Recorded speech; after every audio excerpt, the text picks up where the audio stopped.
Yes, as we've gone to that point where there are only a couple of matches left, so we are tied up 1-1 in this ZvZ. As speaking of the ZvZ, we were just talking about it. Yep, it's so good. It's so good. We are going to be getting into DRG versus soO. We're tied up. We're going all the way to the ace match. We're talking about who has the better ZvZ. Well, we're going to find out right here. I want to point this out before we start it, light, but I like how soO's portrait is just classic. It's not himself, it's classic. I mean, that makes sense, right? It does. Like, yeah, they were good friends. I mean, yeah. Alrighty then, here we have it. Now, on to the ace match of this best of 3 ZvZ in a team kill. Oh boy, light. Here we are now on Ice and Chrome, the most elaborate marketing scheme by Dare Iced Coffee.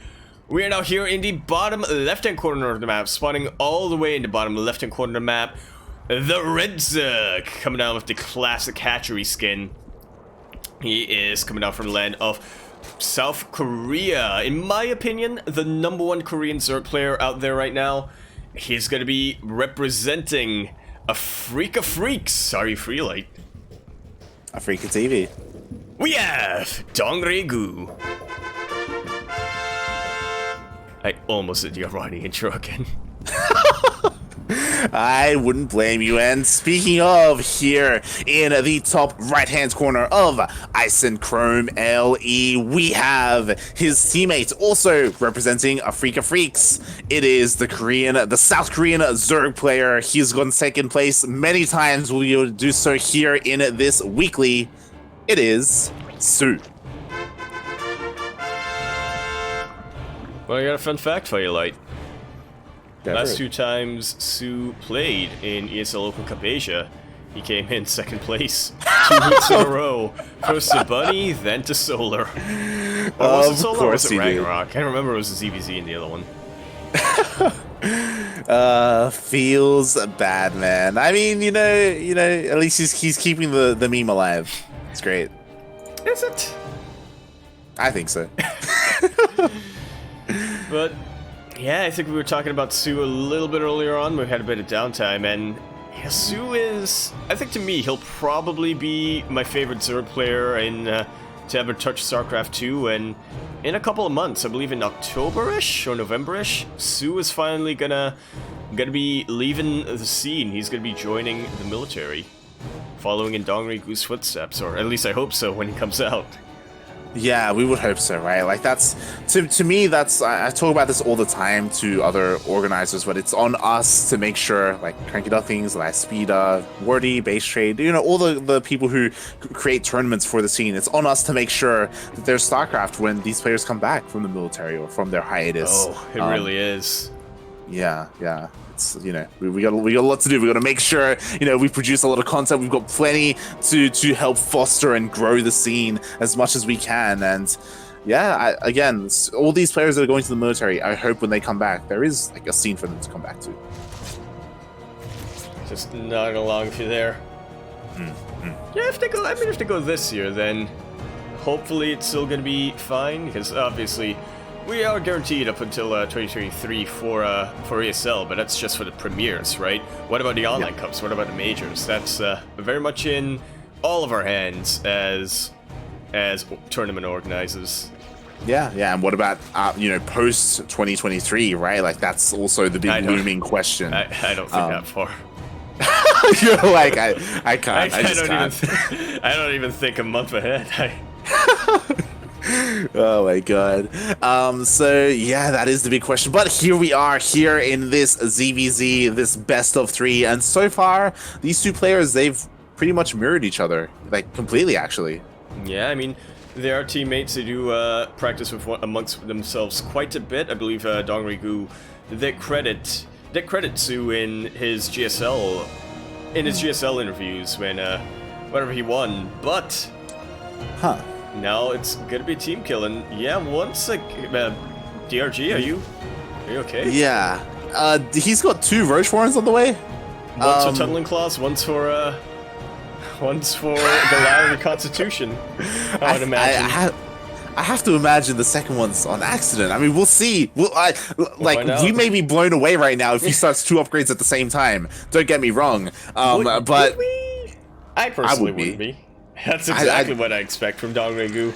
That would be insane. Here we go. The first one is done, and the second one isn't going to be cancelled. So both Roach Warrens have finished up. And the thing is, doesn't have a lair. I was about to point that out as well. He doesn't have a lair. Oh god. Okay, so just a little bit of a mistake. But this is genius, though, Light. DongRaeGu, he's now getting 12 roaches.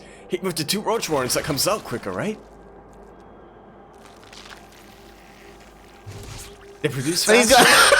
so DRG with an unfortunate mistake, but we'll see if it even comes into play. Like that, it'd be amazing if he wins regardless. Like being a little bit inefficient and wasting his money on another production building. Yeah, I mean we do have a lot of Ling Bane from both sides right now, so we may just not get into the Roach phase of the game if DongRaeGu or soO can just take an amazing engagement.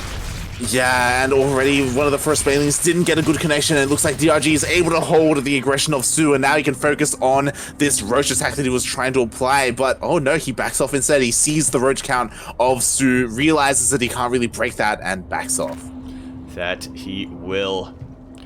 Or at the very least regroups, as we do have another run by coming in here from DongRaeGu, just looking to expend his Lings, and hopefully get some damage done with them.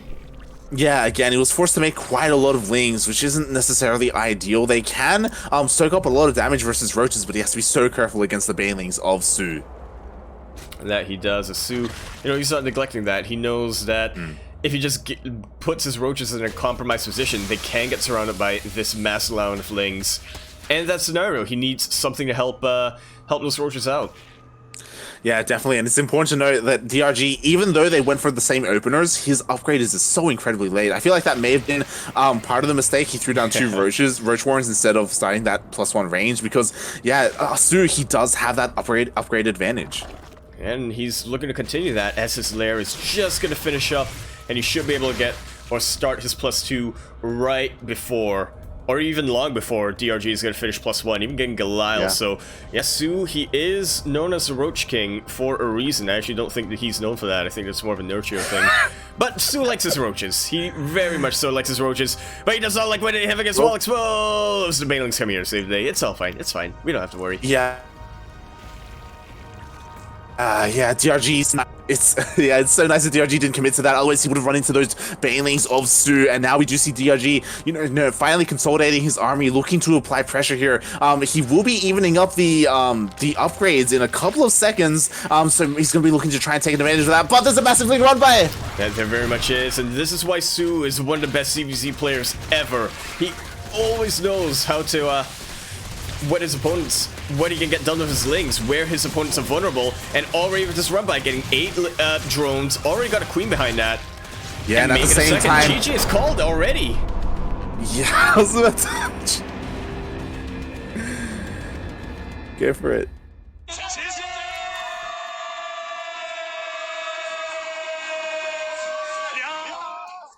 And I was about to say, yeah, at GG. At the same time, DRG was pushing across the map with the main army. They were engaging each other, but with the supply advantage, with the upgrade lead that he did have for quite some time, soO, he just held strong. DRG couldn't break that position, and at the same time, as we saw, soO, he was just completely ravaging the economy of DRG. Absolutely, and if that soO gonna make it into the semifinals to face either Rex or Hurricane.